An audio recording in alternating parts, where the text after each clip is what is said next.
Dominando o MikroTik, olá, seja muito bem-vindo aqui a mais um vídeo do canal.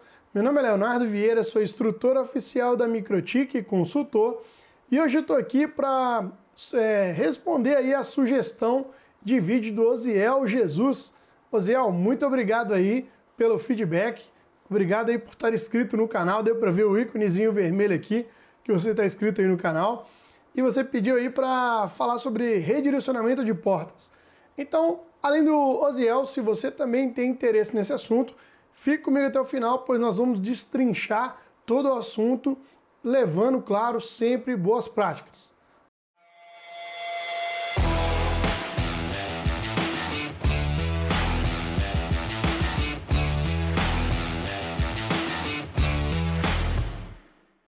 Bom, nesse cenário aqui, eu tenho, digamos que, a seguinte situação. Eu tenho aqui como se fosse uma matriz, uma filial, enfim, um computador na internet e um outro que seja em outro estado, outra cidade, outro bairro, e eu quero fazer um redirecionamento de porta para um acesso ali, né?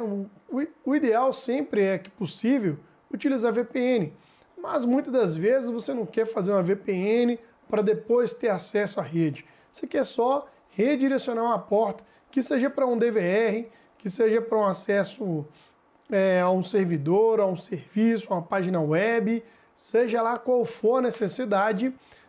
A forma que eu vou mostrar aqui atende para todos esses serviços. Só vai mudar realmente o número da porta. Bom, então o objetivo aqui é o PC aqui, o Windows 3, conseguir acessar aqui, ó, o Windows 4 por meio do IP público, tá? Antes de mais nada, eu queria te dizer que se entre a internet e o MikroTik houver um modem da operadora no modo router, ou seja, no modo roteado, é necessário você entrar dentro desse modem e colocar ele no modo DMZ. Claro que, se possível, em bridge é o melhor cenário. Se você puder colocar esse equipamento da operadora no modo bridge, quer dizer que ele vai entregar IP público direto para o roteador MikroTik. Agora, se não tem como colocar ele no modo bridge, pelo menos você vai ter que fazer aí DMZ, senão não vai funcionar. Ah, Léo, e como é que eu faço esse DMZ? Claro que vai variar de equipamento para equipamento, mas não é muito complicado, basta você procurar lá a opção LAN, procurar a palavra DMZ, normalmente fica dentro de Firewall, no menu Firewall, ou dentro do menu Rede LAN, né? E aí lá na hora que você clicar em DMZ, ele vai te pedir o IP. Que IP é esse? É o IP que o roteador MikroTik pegou. Vamos supor, 192.168.25.10. É importante você colocar esse IP fixo na RB, para ela não ficar mudando. Ou lá no DHCP do modem do roteador da operadora, você fixar esse IP. Vamos dar exemplo, 25.10. Então na hora de fazer DMZ, você vai colocar 192.168.25.10. Nesse cenário aqui, nós não vamos fazer DMZ nesse tipo de modem. Nós vamos considerar que já chega IP público direto no roteador MikroTik. Ainda que não seja fixo, ainda que seja um IP dinâmico, mas é público. Então, a gente já vai conseguir fazer direto ali o estudo dentro do firewall desse redirecionamento de portas. Então, vou acessar aí o meu R2, ok? Só um segundinho, vou acessar aqui meu R2. Beleza. Dentro de R2 eu vou lá em IP Firewall dentro de NAT. NAT vem de Network Address Translator. É uma forma de modificar IP de origem, porta de origem, IP de destino, porta de destino, dentre outras funcionalidades que traz ali pra gente no NAT, mas basicamente é isso, tradução de portas e endereços. Então, quando eu clicar no mais, eu vou ter aqui duas chains, tá? Eu cliquei aqui no mais e ele trouxe para mim duas chains. Eu tenho a chain SRC-NAT e tenho a chain DST-NAT. Qual a diferença? Entenda comigo que, imagina que uma coisa fora de roteador para ficar mais fácil o entendimento. Imagina aqui um envelope, né? Esse envelope, ele tem lá uma etiqueta remetente, quem está enviando aquele envelope, e tem o destinatário, que é para onde é para levar esse envelope. Então, quando eu falo assim para o carteiro, olha para mim para o DST-NAT, ou seja, DST vem de Destination, destino. Olha na etiqueta destino. Então é isso que eu estou dizendo. Quando eu seleciono, eu falo, olha para a etiqueta destino. Olha, por que eu estou mandando ele olhar para a etiqueta destino? Porque você quer modificar o destino, tá? Bom, como assim modificar o destino? Imagina comigo que um pacote saiu aqui do PC, aqui do Windows 3, ele saiu com destino ao IP público 200.1.1.34. Esse é o endereço de destino. E você quer modificar esse destino. Então você falou para o carteiro, que no nosso caso é o roteador, o seguinte, olhe para o destino. Ele olhou, troque isso para o IP privado, ou seja, tire o IP público e bote o IP privado 192.168.100.254. Voltando então lá no nosso firewall, né, ainda no R2, eu vou dizer, olha, olhou para o DST-NAT, se for protocolo TCP. Então aqui eu estou criando mais condições, eu estou sendo mais específico do que eu quero pegar, tá? Se for protocolo TCP, DST port, ou seja, porta de destino. Vamos dar um exemplo, 3389 é um exemplo, ainda não é a melhor prática, ok? 3389, se for TCP 3389, entrando pelo link de internet aqui, ó, Ether1, onde está ligado o meu modem, o meu roteador. Léo, e por que é que você está colocando a in interface e não out? Que eu estou pegando é na entrada, tá?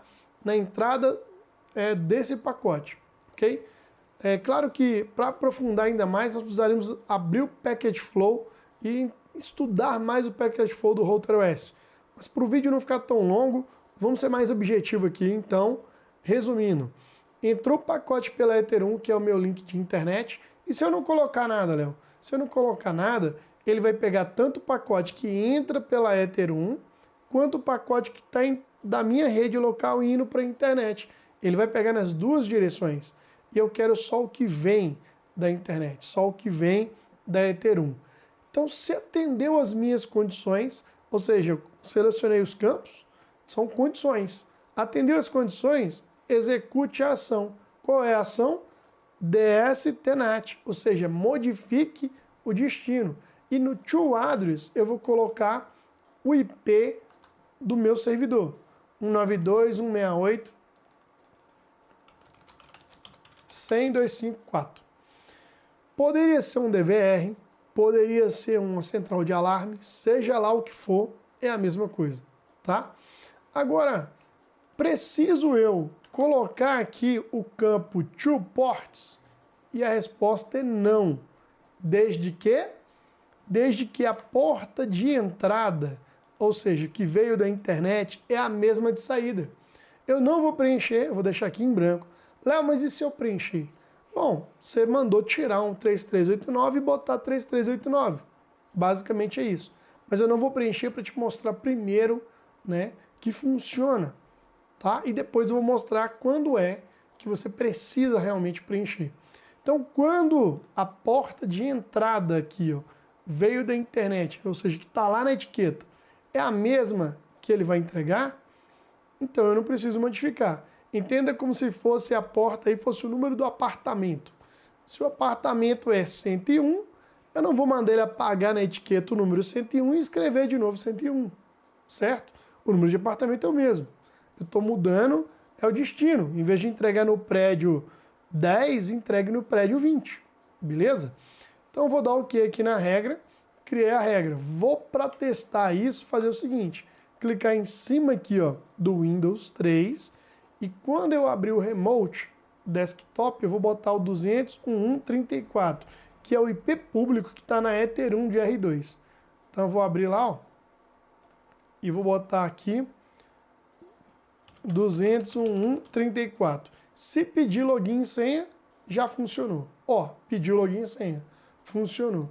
Como é que eu provo que é essa regra que fez funcionar? Voltando lá no meu roteador onde eu criei a regra, a gente pode observar que aqui, ó, à nossa direita, nós temos aqui, ó, pacotes e bytes. Ele contou um pacote, então deu match na regra. Quando a gente fala que deu match, quer dizer que atendeu as condições dessa regra. Vou desabilitar, voltar no Windows e mandar conectar de novo, e você vai ver que ele não vai conseguir. Não vai pedir login e senha. Acusou aí um erro, ele não conseguiu conectar, porque o que de fato fez pedir login e senha aquela vez foi a regra que eu fiz. Bom, talvez você se pergunte, e aí, tá pronto, é só isso? E aí que tá. Não tá na melhor prática, não tá na melhor forma. Por quê? Porque essa porta 3389, até o cachorro do vizinho conhece. Então, você não deve, não é recomendável você usar essa porta. O ideal é você colocar um outro número de sua preferência, aí, um número aleatório. Vou dar um exemplo aqui, sei lá, 4145. É um número aleatório que eu digitei aqui agora, 4145. E nesse caso estou dizendo o seguinte, se baterem, se forem na direção da porta 4145, lembra do apartamento? Se for com destino ao apartamento 4145, ação, mande para o IP 192.168.100.254, mas substitua para o apartamento 3389, que é onde o Windows está esperando a conexão, tá certo? Aí sim, o two ports eu vou preencher, porque a porta de origem, a porta que está chegando para mim da internet, é totalmente diferente. Então eu preciso preencher. E aí agora sim, ó, já fica para mim uma boa prática. Por quê? Agora o usuário ele vai ter que botar aqui 2 pontos. Vou achar os 2 pontos aqui. Isso. 4145. Colocou a porta e deu connect. Olha lá. Já pediu login e senha. Se eu não colocar a porta, Léo, se o usuário só colocar o IP agora, ó, não vai conectar, ele vai ficar tentando e vai dar erro. Não vai conectar, tá? Então ele precisa colocar a porta. Tá, mas qual o benefício usar essa porta diferente? Como eu expliquei, a porta 3389 é muito conhecida e as botnets, os hackers, vírus, etc., vão ficar tentando explorar, encontrar roteadores que tenha essa porta aberta, essa 3389 aberta. E assim que eles encontrarem essa porta aberta, eles vão ficar tentando brute force ou explorar vulnerabilidades do Windows para ter acesso a esse servidor. E aí pode acontecer aquele fato, por exemplo, de ter todos os dados criptografados por ransomware, né? Quando eu uso uma porta aleatória diferente e uso o bloqueio de port scan, facilita muito o nosso trabalho, porque aumenta a segurança. Por quê? Porque para ele saber qual é a porta do Windows, ele tem que rodar um port scan. E se nós tivermos bloqueio de port scan, acabou com a brincadeira. Léo, não sei fazer bloqueio de port scan. Então, fique ligado aqui no canal, tem um vídeo, inclusive, mostrando sobre isso, um pouco mais antigo. Talvez até a forma de explicar um pouquinho pior, porque sou eu mesmo, mas a gente vai aprendendo com o tempo a maneira de explicar, mudando a metodologia, né, melhorando cada vez mais. E aí também, além disso, eu vou colocar um outro vídeo, que vai ser nessa próxima semana, sobre uma regra de firewall que eu gosto de brincar, que eu chamo de pega malandro. E aí nela também eu mostro lá o bloqueio de port scan, nesse próximo vídeo que eu vou gravar, beleza? E aí, sim, com bloqueio de port scan e o pega malandro, eu tenho mais segurança. Não quer dizer que é impossível de descobrirem, mas é bem mais difícil de descobrirem qual é essa porta, beleza? Bom, então aqui, ó, vou lá e comento a regra, né? Aqui no caso, terminal service ou TS. Léo, e se fosse um DVR? Beleza. DSTNAT, ou seja, olhe para a etiqueta destinatário. Se for protocolo TCP, com DST port, com destino a uma porta, aí você escolhe a porta. Léo, é uma página web porta 80, eu tenho que manter essa porta. Beleza, porta 80. Entrando por onde chega a minha internet, Enter 1. Léo, e se eu tiver mais de um link? Aí você vai usar a Interface List. Vamos lá dar o um exemplo.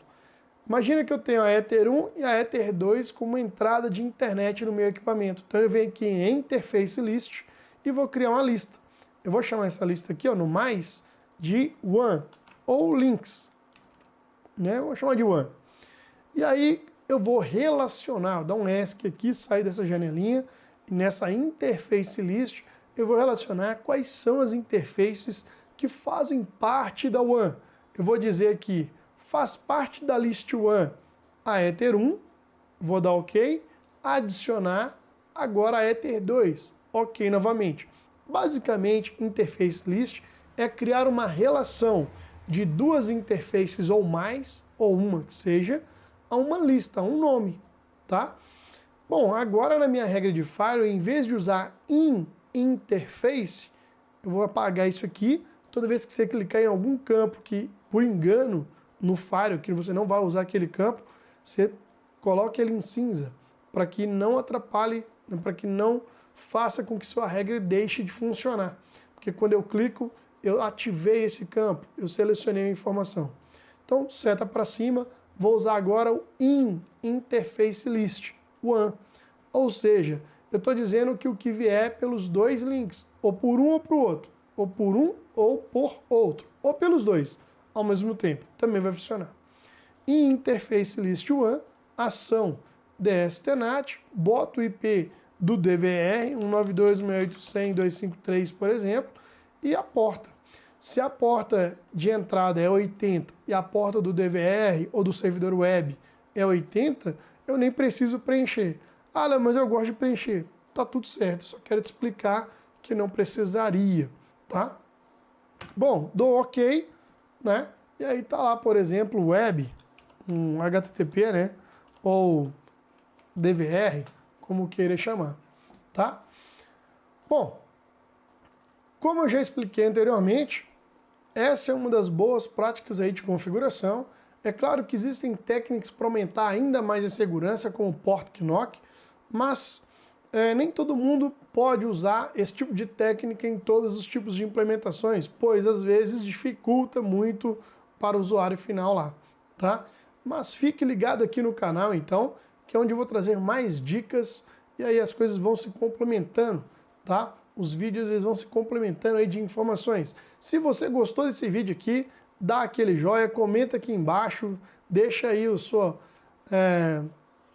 mensagem. Assim que possível eu vou responder. Deixa aí sua sugestão de vídeo. Pode ter certeza, assim como eu gravei essa aqui para o nosso amigo aí, Oziel, pode ter certeza que assim que possível eu gravo o seu vídeo também. Um abraço e eu te vejo aí no próximo vídeo.